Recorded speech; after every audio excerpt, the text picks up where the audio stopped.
You know, we all have a sweet tooth, some more than others. And in fact, indeed, do you know that it's actually hardwired into our genes that we really, really love things sweet, the taste of things sweet, right? And certainly, prudent portions of sweets can healthfully fit into a balanced diet. But the problem is too many sweets and too much sugar is absolutely disastrous for your health. And do you know, in America, we're consuming record amounts. Per capita consumption of sugar in this country is currently at about 158 pounds a year, and it was a mere 10 pounds in 1821, right? So let me share with you some strategies for curbing your cravings for sweets, because I talk to people all the time, and this is a real battle for lots of them. So strategy number one, first of all, consciously acknowledge the cravings. So awareness is half of the battle. And if you're aware that, I'm having a craving for sweets, use that as a reminder to yourself of how important it is, how important the foods that cross your lips are for your broad spectrum health, okay? The second thing is minimize the foods or restrict the foods that are known to very quickly drop your blood sugar. Because the reality is, if your blood sugar is going to be dropping quickly, that is what can incite your inner cookie monster. So what are the foods that do that? I call them the great white hazards, right? White flour products, white rice, white potatoes, and of course, sugar and sweets. And I frequently tell people that have these like uncontrollable cravings for sugar, I say, the problem is you're doing too much of them, right? Okay, because the more you eat them, the more they drop your blood sugar, the more you want to, they keep you coming back for more, okay? The third strategy, is eat 3 meals daily with snacks in between as necessary. You may not need snacks, but as necessary if you need the snacks to avoid ravenous hunger. And the reason is pretty straightforward. You know what? If you eat in that manner, 3 meals a day, mid-afternoon snack, your blood glucose levels are more apt to be more stable and steady instead of these roller coaster peaks and valleys, right?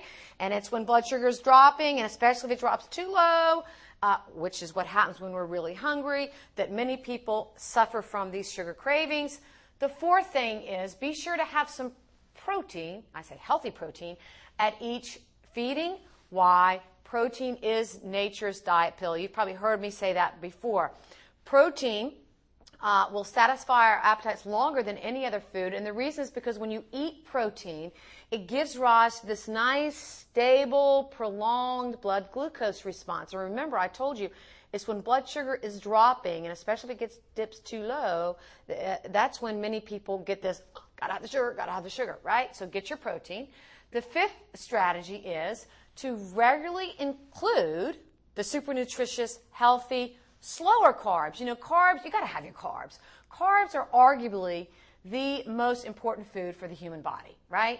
And you need to have them, but when you choose them, especially if you're someone that, has a problem, with craving sweets, go for the slower carbs. What do I mean by that? I mean carbs that when they're digested, meaning they're digested more slowly so you don't get these quick burst of sugar up, which is going to mean a quick drop down. So it's going to be fruits, vegetables, whole grains, and beans.